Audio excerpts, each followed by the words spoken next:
Hello, good afternoon everyone. आज के lecture में हम 41 से लेके 91 हमको क्वेश्चन सॉल्व करने हैं। 41 निम्नलिखित हिंदुस्तान सोशलिस्ट रिपब्लिक एसोसिएशन का गठन किया था तो किसके द्वारा? चंद्रशेखर आज़ाद के द्वारा किया गया था। कब? 1928 में। इसके बाद 42 बाद क्वेश्चन देखेंगे हम। भगत सिंह ने सेंट्रल असेंबली में बम फेंका था तो बुटकेश्वर दत्त के साथ मिलकर फेंका था। हिंदुस्तान सोशलिस्ट रिपब्लिक एसोसिएशन की स्थापना की गई थी तो अभी मैंने आपको बता दिया था 1928 में। निम्नलिखित में से किसने बाहरी ब्रिटिश सरकार को सुनने हेतु केंद्रीय विधानसभा में 8 अप्रैल 1929 को बम फेंका? तो किसके साथ? बुटकेश्वर दत्त और कौन थे? भगत सिंह। तो ये दो बुटकेश्वर दत्त और भगत सिंह दो थे। तो इसका कौन सा? फर्स्ट और फोर्थ। तो हमारा डी आंसर इसका सही रहेगा। इसके बाद 45 का क्वेश्चन। निम्नलिखित हिंदुस्तान सोशलिस्ट रिपब्लिक एसोसिएशन के संस्थापक कौन थे? तो कौन थे? भगत सिंह थे। ये हिंदुस्तान सोशलिस्ट है और ये सोशलिस्ट रिपब्लिक एसोसिएशन है। इसके बाद हम देखेंगे 46वां और 47वां क्वेश्चन। 46 किसने सचिन सन्याल द्वारा स्थापित हिंदुस्तान रिपब्लिक एसोसिएशन का नाम बदल के हिंदुस्तान सोशलिस्ट रिपब्लिक एसोसिएशन किया? तो चंद्रशेखर आज़ाद के द्वारा। वर्ष 1928 में हिंदुस्तान सोशलिस्ट रिपब्लिक एसोसिएशन की स्थापना कहाँ पे हुई थी? तो दिल्ली में हुई थी। इसके बाद हम 48वां क्वेश्चन देखेंगे। 48वां क्वेश्चन हमारा थोड़ा मिसप्रिंट है तो हम इसको नहीं देखेंगे। 49वां क्वेश्चन देखेंगे। 49 और 50 क्वेश्चन। 49 क्रांतिकारी चंद्रशेखर आज़ाद को अंग्रेजों ने कैसे मार डाला था? तो ये मुठभेड़ में गोलियों से। इसके बाद इनकलाब जिंदाबाद का नारा किसने दिया था? तो भगत सिंह के द्वारा ये नारा दिया गया था। इसके बाद हम देखेंगे तो 51वां और 52 क्वेश्चन देखेंगे हम। प्रसिद्ध नारा इनकलाब जिंदाबाद किसने दिया था? तो किसके द्वारा दिया था? तो भगत सिंह के द्वारा। ये भी किसी से, इसका भी आंसर सी है हमारा। इसके बाद 53वां क्वेश्चन और 54वां। सरकार के विरोध में असेंबली में बम फेंकने के समय भगत सिंह की उम्र थी तो कितनी थी? 21 वर्ष से थोड़ा ज़्यादा। इसके बाद देखेंगे सुखदेव, भगत सिंह और राजगुरु को किस तारीख को फांसी दी गई थी? तो 23 मार्च 1931 को फांसी दी गई थी। इसके बाद हम देखेंगे 55वां क्वेश्चन। 55 और 56। भगत सिंह का स्मारक कहाँ पे बना हुआ है? तो फिरोजपुर में बना है। और 23 मार्च को जिस दिन फांसी दी गई थी। लाहौर षड्यंत्र कांड में निम्नलिखित में से किस क्रांतिकारी को फांसी नहीं दी गई थी? तो किसको? बुटकेश्वर दत्त को फांसी नहीं दी गई थी। इसके बाद हम देखेंगे 57वां क्वेश्चन। भगत सिंह, सुखदेव और राजगुरु को किस वाद केस में फांसी की सजा दी गई थी? तो लाहौर षड्यंत्र केस में। भगत सिंह को उनके दो साथियों के साथ 23 मार्च तो कौन थे? सुखदेव और राजगुरु थे। तो आंसर फर्स्ट हमारा सही है। इसके बाद 59वां और 60 क्वेश्चन। लाहौर षड्यंत्र मामले की परिणति किसकी फांसी में हुई थी?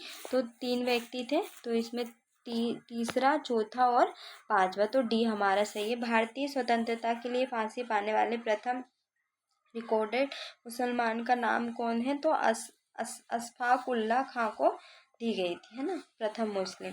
इसके बाद 61वां क्वेश्चन।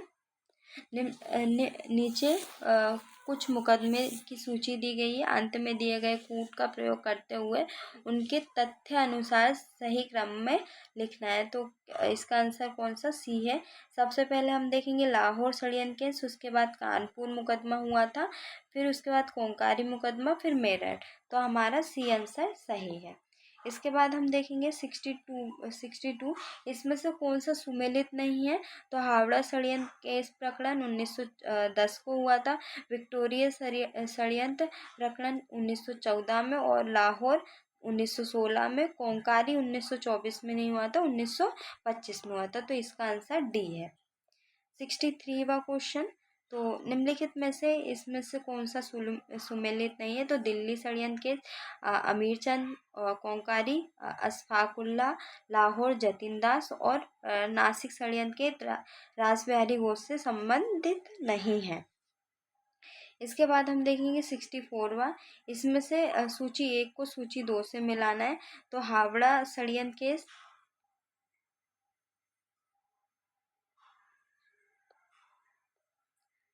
जतिननाथ मुखर्जी। इसके बाद हम देखेंगे लाहौर षड्यंत्र केस, तो राजगुरु।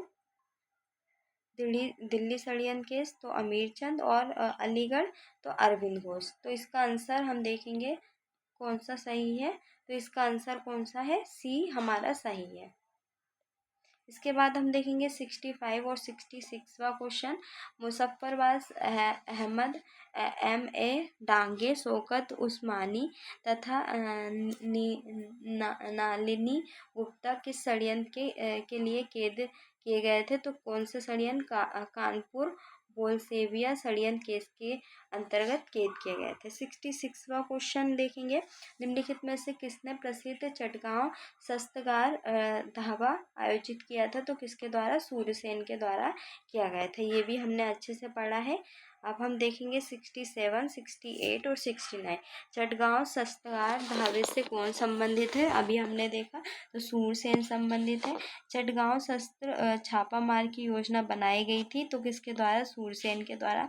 चटगांव और मरीरेट से इनमें से कौन संबंधित था? तो सूरसेन संबंधित थे। इसके बाद हम देखेंगे 70 क्वेश्चन। स्वतंत्रता संग्राम के सबसे कम उम्र में शहीद तो कौन थे? ये खुदीराम बोस थे। इसके बाद हम देखेंगे 71वां क्वेश्चन। अभिनय भारत समाज की स्थापना किसके द्वारा की? तो V.D. सावरकर के द्वारा। अनुशीलन समिति की स्थापना अरविंद घोष और गदर पार्टी की स्थापना लाला हरदयाल के द्वारा। और इसके बाद स्वराज पार्टी की C.R. दास के द्वारा। तो इसका आंसर डी हमारा सही है। इसके बाद हम देखेंगे 72वां क्वेश्चन। इसमें भी हमको जोड़ी मिलाना है। अभिनव भारत की स्थापना किसके द्वारा की गई थी? तो V.D. सावरकर। मित्र मेले की स्थापना ये किसके द्वारा? V.D. Savarkar. Indian Republic army की स्थापना तो S.S. सेन के द्वारा। और Hindustan Republic association S.N. Sanyal के द्वारा इसकी स्थापना। तो इसका भी आंसर क्या है? डी सही है। इसके बाद हम देखेंगे, इसमें भी हमको सूची 1 को सूची 2 से मिलाना है। तो जो चटगांव शस्त्रागार हमला है वो कब हुआ था? तो किसके? सूरसेन। कोंकारी कांड से कौन संबंधित है? तो रामप्रसाद बिस्मिल। लाहौर षड्यंत्र केस से कौन संबंधित है? तो जतीन दास। और गदर पार्टी से लाला हरदयाल। तो इसका आंसर सी सही है। इसके बाद हम देखेंगे 74वां। जतीन दास किस आरोप में बंदी बनाए गए थे? तो किस? लाहौर षड्यंत्र केस। जेल में भूख हड़ताल के कारण जिस स्वतंत्रता संग्राम सेना की मृत्यु हुई थी, तो कौन थे वो? तो जतीन दास थे। 76वां। इसमें भी हमको जोड़ी मिलाना है। जतीन दास का संबंध किससे? भूख हड़ताल से मृत्यु। चंद्रशेखर आज़ाद मुठभेड़ के दौरान भगत सिंह को क्या फांसी दी गई थी? और कल्पना दत्त को आजीवन कारावास दिया था। तो इसका आंसर कौन सा? बी सही रहेगा। इसके बाद हम देखेंगे 77वां क्वेश्चन। इसमें भी हमको सूची 1 को सूची 2 से। चटगांव और मरीरेट तो किसके समय? कल्पना दत्त। अभिनव भारत विनायक दामोदर सावरकर। इसके बाद हम देखेंगे अनुशीलन अरविंद घोष।